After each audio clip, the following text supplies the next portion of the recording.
नमस्कार. मी भगवंत कुलकर्णी. परखड सत्य यूट्यूब चॅनलमध्ये तुमचं सगळ्यांचं खूप स्वागत आहे. आजचा विषय म्हणजे आपला विधानसभेचाच विषय आहे की विधानसभेच्या दृष्टिकोनातून महायुती, महाविकास आघाडी यांचं काय गणित आहे वगैरे. आणि या महाविकास आणि महायुतीच्या आघाडीमध्ये आपण आत्ता दोन विषय घेतले की महायुतीने काय करायला पाहिजे निवडणूक जिंकण्यासाठी किंवा भाजपनी काय करायला पाहिजे, असे आपण दोन सातत्याने विषय घेतलेले आहेत. आजचा विषय आपण महाविकास आघाडीच्या संदर्भात घेऊ. महाविकास आघाडी म्हणजे हे काय म्हणतात त्याला, म्हणजे एक काँग्रेस. या काँग्रेसनी कधीही म्हणजे काँग्रेसनी इतके वर्ष राज्य केलं, पण या काँग्रेसनी इतक्या वर्षात जे राज्य केलं त्या राज्यामध्ये इतक्या वर्षामध्ये काय डेव्हलपमेंट केली आणि त्या म्हणजे किती डेव्हलपमेंट केली, किती भ्रष्टाचार केला, किती काय केलं, हे सगळ्यांच्या समोर आहे.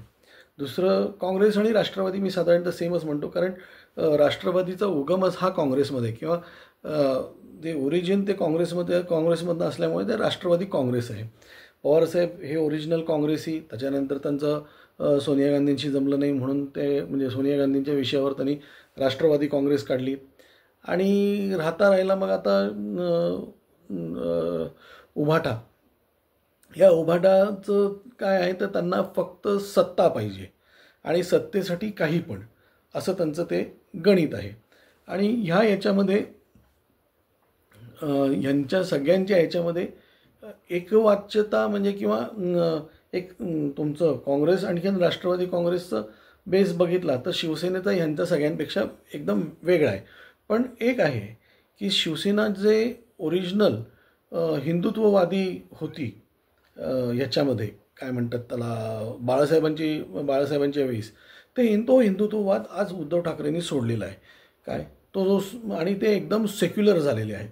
म्हणजे ते स्वतःला हिंदुत्व म्हणतात, पण ते त्यांना स्वतःला मुख्यमंत्री होण्यासाठी आणि मुख्यमंत्री एवढ्यासाठी की मुख्यमंत्र्यांच्या लेवलवर जे काही त्यांना पैसे किंवा जो काही भ्रष्टाचार असतो तो त्यांना कोणाला शेअर करायचा नव्हता, म्हणून त्यांनी ते फक्त, आणि मुख्यमंत्री म्हणून ते काही करू शकत होते, तो एक त्यांचा हे होता, म्हणून त्यांनी कुठल्याही लेवलवर जाऊन कॉम्प्रोमाइज करून त्यांनी यांच्याकडे काँग्रेस राष्ट्रवादीशी हातमिळवणी केली. काँग्रेस राष्ट्रवादीनी त्यांच्याशी हातमिळवणी एवढ्यासाठी केली की ही लोक सत्तेच्या बाहेर होते 5 वर्ष, आणि काँग्रेस ही जी पक्ष आहे किंवा ही जी लोक आहेत ही कधीही सत्तेच्या बाहेर जास्त वेळ राहू शकत नाहीत. म्हणजे सत्तेच्या बाहेर हे जलबिन मछली असतात, त्यामुळे ह्यांना कुठल्याही परिस्थितीत सत्ता पाहिजे असती. आणि उद्धव ठाकरे तसं काही त्यांचं कर्तृत्व शून्य माणूस असल्या कारणामुळे त्यांनी शरद पवारांनी त्यांना मुख्यमंत्री केलं. पण जरी उद्धव ठाकरे मुख्यमंत्री झाले त्या काळामध्ये तरी काय झालं ते घडलं ते सगळं तुम्हाला सगळ्यांना माहिती आहे. म्हणजे त्याचं विशेष विश्लेषण करण्यामध्ये फार मोठा हे नाही आहे. पण आता काँग्रेस राष्ट्रवादी आणखीन शिवसेना उभाटा, शिवसेना म्हणणं पण मला जरा लाजीरवाणी वाटतं, कारण ते खरंच शिवसेना आहे का?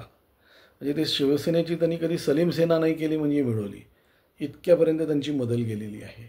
काय तर ही उभाटाची शिवसेना, आता यांना यांचं हित कळत नाही का हे सोंग घेतात हे त्यांना माहिती. म्हणजे त्यांच्या ज्या कुठल्या गोष्टी त्यांनी केलेल्या आहेत शिवसेनेने, या उभाटाने ज्या कुठल्या गोष्टी केलेल्या आहेत त्या 100% त्यांना काय म्हणतात त्याला नुकसानकारक आहे हे न कळण्या इतपत उभाटाचं नेतृत्व बावळट नाही. काय म्हणजे मला आठवतं आहे की बाळासाहेब कधी कोणाच्या दारात गेले नाहीत. आज उद्धव ठाकरेंच्या दारात कोणी येत नाहीत, उद्धव ठाकरे सगळ्यांच्या दारात जात आहेत. ही किती क्लेशदायक आणि दुःखदायक गोष्ट आहे. आणि आज ती जी काही भाषा वापरत आहेत ती भाषा ही त्यांना शोभणारी भाषा नाही आहे. काय आणि त्यामुळे त्यांचं नुकसान होतं आहे. आणि कसं आहे की त्यांचं नुकसान लोक म्हणतात शरद पवारांनी केलं किंवा काय केलं. शरद पवारांना तेच पाहिजे, शरद पवारांना शिवसेना नष्टच करून टाकायची आहे. आणि शिवसेना नष्ट करत असताना त्यांनी संजय राऊत नामक जे बी पेरलेलं आहे तिथे ते चांगलं फोफवलं आहे, चांगलं उगवलं आहे. आणखीन ते रोज सकाळी 9 वाजता हे करून सगळ्या दुनियेला शिव्या देऊन त्यांनी सिस्टमॅटिकली शिवसेनेत म्हणजे उबाटाची जी ओरिजिनल म्हणजे शिवसेनेची त्यांनी वाट लावलेली आहे. पहिल्यांदी त्यांनी मुख्यमंत्रीपदासाठी वाटेल त्या लेवलवर कॉम्प्रोमाइज करून हे केलं.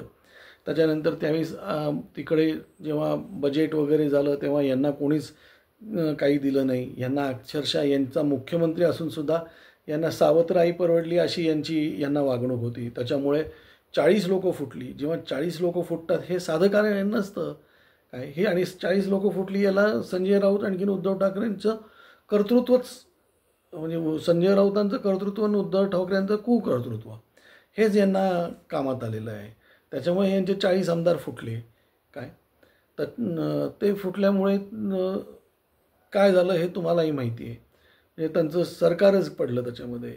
आणि सरकार पडत असताना आपण एक बघितलं असेल की पवारसाहेबांनी किंवा काय म्हणतात त्याला काँग्रेसवाल्यांनी कोणीही ते वाचवण्याचा विशेष प्रयत्न केला नाही. ते सरकार पडत होतं तेव्हा हे सगळे बघ्याची भूमिका घेऊन कशी शिवसेनेची सिस्टमॅटिकली वाट लागते हे बघत होतो. त्यामुळे हे सगळे म्हणजे कसे आहेत माहिती आहे का, हे पॉझिटिव्ह नाही, हे सगळे निगेटिव्ह पॉझिटिव्ह झालेले आहेत. म्हणजे सत्तेसाठी काही पण.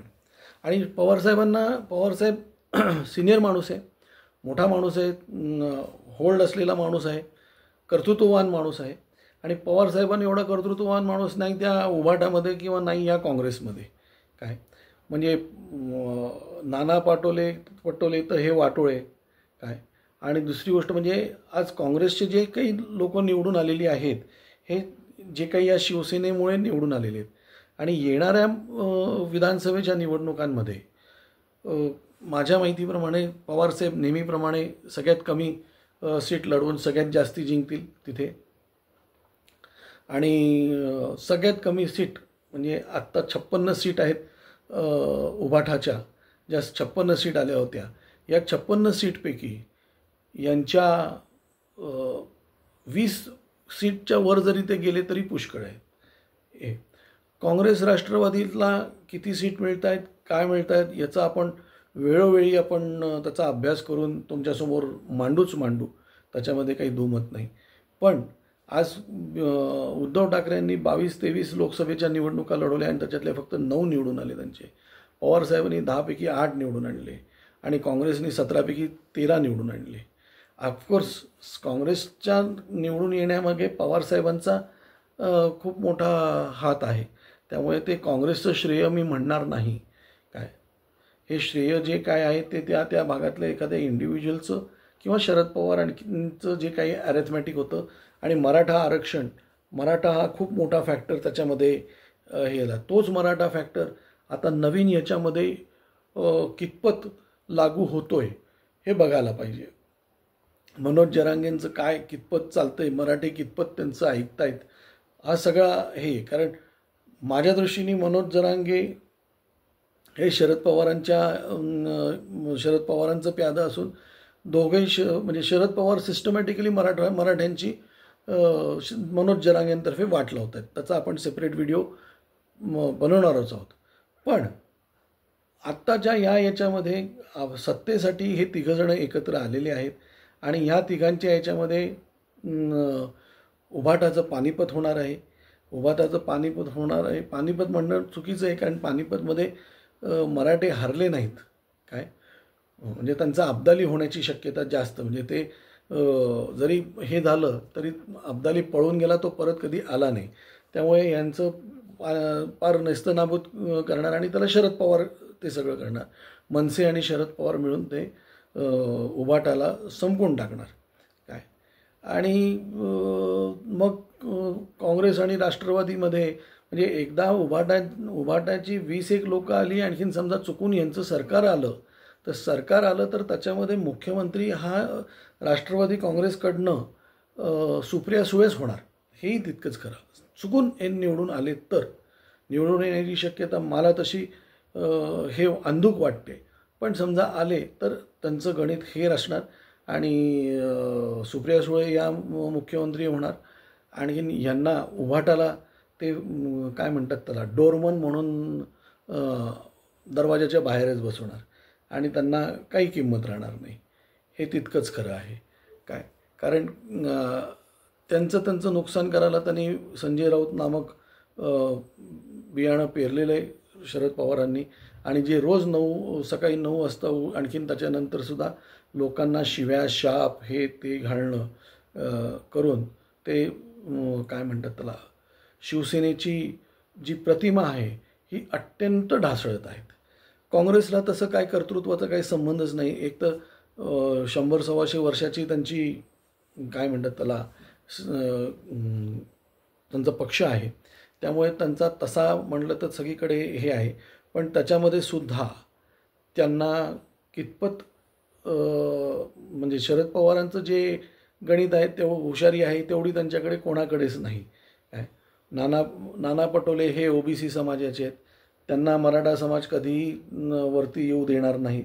काय आणखीन पवारसाहेबसुद्धा स्वतःला वरती आणण्यासाठी, मुलीला हे करण्यासाठी ते काँग्रेसची जास्त लोक वरती येऊ देणार नाहीत, आणि ते मराठा राजकारण करून कसं सुप्रिया सुळे यांना मुख्यमंत्री करता येईल हेच ते बघणार. त्यामुळे एकमेकांचे कसे निवडून येतील किंवा म्हणजे निवडून आले तर ते माझ्यासाठी पाहिजेत, माझ्यासाठी येणार नसतील तर त्यांना मी पाडणार.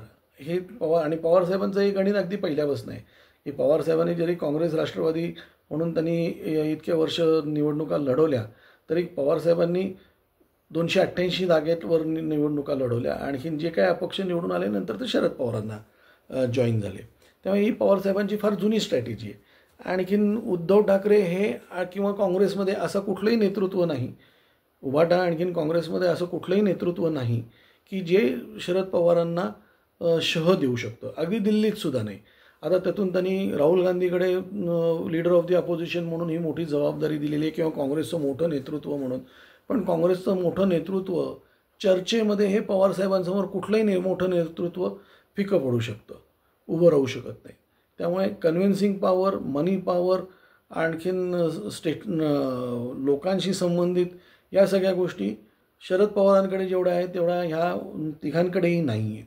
त्यामुळे समजा उद्या महाविकास आघाडीचं चुकून सरकार आलं तर सुप्रिया सुळे या मुख्यमंत्री होणार. आज एवढंच. धन्यवाद.